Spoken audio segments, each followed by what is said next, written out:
यशोवर्धन आजाद, आप तो VIP security के इंचार्ज भी रहे हैं। ये पहली नजर में जो कल हुआ है उसे आप कैसे देखते हैं?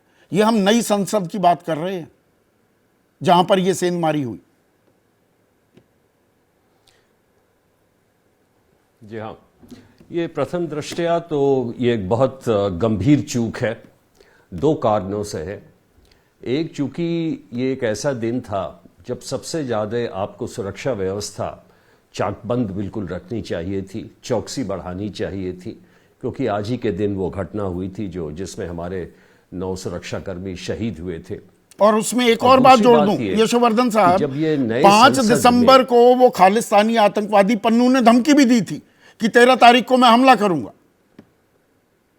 जी हाँ, जी हाँ।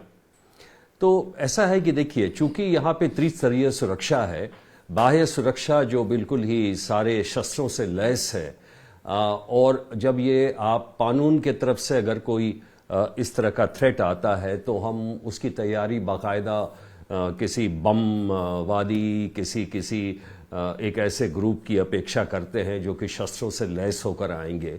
तो उस सुरक्षा के बारे में मैं बात नहीं कर रहा हूं कि वो सुरक्षा तो काफ़ी ही तगड़ी थी और बहुत ही अच्छी थी, जो सीआरपीएफ द्वारा और शार्प शूटर्स और एसजी के द्वारा ये की जा रही थी। यहाँ जो गंभीर भूल हुई है इस सुरक्षा में, ये हुई है उन सुरक्षा कर्मियों के द्वारा जो कि पर्सनल स्क्रीनिंग पे थे।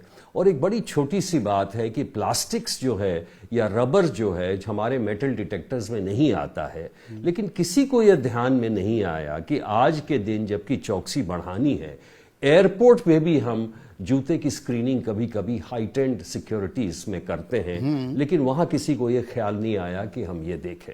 मुझे एक चीज और बताइए, मैं इस मामले में अज्ञानी हूं यशोवर्धन जी, एक चीज बताइएगा।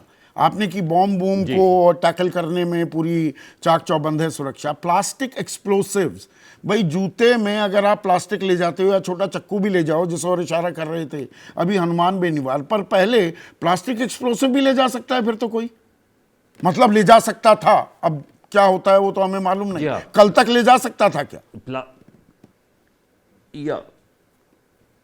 प्लास्टिक ऑफ कोर्स प्लास्टिक ले आ सकता था, लेकिन अगर बहुत ही ज्यादा छोटा रह गया प्लास्टिक, बल्कि उसका इंपैक्ट बहुत ज्यादा होता है और उसके लिए एक बैक स्कैटर स्कैनर होता है वो कि प्लास्टिक को डिटेक्ट कर लेता है। तो अभी तक मुझे हैरानी यह है कि क्या बैक स्कैटर टेक्नोलॉजी या स्कैनिंग इक्विपमेंट आया नहीं है क्या? सीपीडब्ल्यूडी तो परसों टेंडर डाल रही है और सामान मंगाने के लिए, सिक्योरिटी इक्विपमेंट मंगाने के लिए। 85 दिन हो गए संसद को खुले हुए नहीं। पार्लियामेंट में जूते की स्क्रीनिंग वैसे है नहीं, बिल्कुल वो सही कह रहे हैं, जो कोई इक्विपमेंट नहीं। वही जूते मैं वही कह रहा था आपको कि पार्लियामेंट में कभी भी शूज की स्क्रीनिंग नहीं होती है, जबकि एयरपोर्ट में भी होती है, जबकि ऐसी समस्या आती है या कुछ दिन जब किसी के जूते से। लेकिन हमारा जो सुरक्षा तंत्र है वो मेटल पे बेस्ड है, जबकि आज के समय में ये चेक करना बहुत जरूरी है और इसलिए ये आवश्यक है कि एमपी लोग खुद जुड़े इसमें। और मैं बराबर इस बात को कहता हूं कि पार्लियामेंट की सुरक्षा में एक पहले बार भी एक एमपीज की कमेटी थी और इस समय भी कुछ एमपीज जो हो हर पार्टी के कुछ एक्सपर्ट्स के साथ, जो बाहर के साथ और आंतरिक सुरक्षा के जो विशेषज्ञ हैं, उनको मिल के देखना चाहिए। दो चीजें हैं, क्या सुरक्षा ऑडिट समय पे हो रहे हैं? ये आवश्यक नहीं है 301 हैं और उसमें से सिर्फ 176 हैं, लेकिन हो सकता है ये 301 भी बहुत ज्यादा है।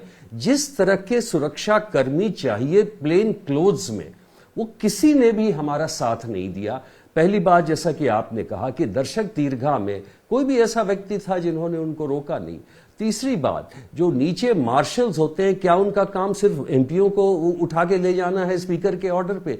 क्या वो उनमें से कोई भी यंग मार्शल कूद के बेंच के पीछे जाके भी उनको नहीं पकड़ सकता था?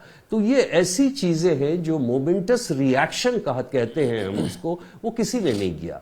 तो हमारे जो व्यवस्था है ना, वो मेंटेनेंस रूटीन के लिए तो बड़ी अच्छी लगती नहीं, है। उसमें एक और जो बात अब सामने आ रही है यशोवर्धन आजाद साहब, जो पार्लियामेंट्री सिक्योरिटी सर्विस है उसका जो मुखिया होता है, आईपीएस होता है जैसे आप थे, और जॉइंट सेक्रेटरी लेवल की उसका ओहदा होता है एमएचए में, 1 महीने से कोई है ही नहीं, पद खाली। तो पार्लियामेंट्री सिक्योरिटी सर्विस बाहरी घेरा इज हेडलेस। वैसे आपको एक और चीज बता दूं कि सीआरपीएफ चीफ का पद खाली है, नेशनल पुलिस एकेडमी का पद खाली है, तो जॉइंट सेक्रेटरी पार्लियामेंट की तो कोई बात ही नहीं है। तो इसलिए मैं ये कहना चाहता हूं कि ये सारी चीजें जब हो जाती हैं, हमारी रूटीन व्यवस्था के लिए ये चीजें बहुत अच्छी लगती हैं देखने के लिए। मैं तो बल्कि ये कहूंगा कि जितनी फोर्सेस लगाई गई है पार्लियामेंट में उतनी भी आवश्यकता नहीं है, लेकिन सही तरीके से लगाने की आवश्यकता है, उनके मॉनिटरिंग की आवश्यकता है, और उसमें पर्सनल इन्वॉल्वमेंट। उन सवालों के जवाब मिलते दिखाई दे रहे हैं, ये सवाल पूछे तो जा रहे हैं, वो सवाल आपको उनके जवाब मिलते दिखाई दे रहे हैं, या राजनीतिक प्रतिस्पर्धा शुरू हो गई है?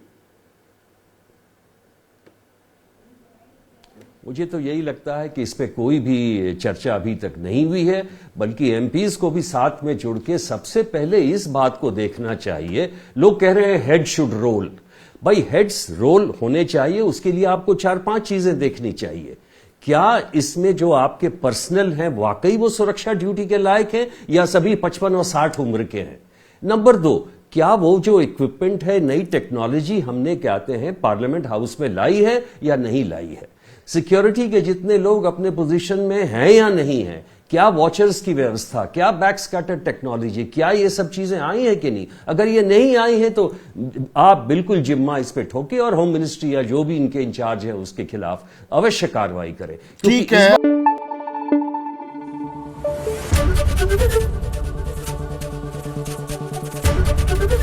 एबीपी न्यूज आपको रखे आगे।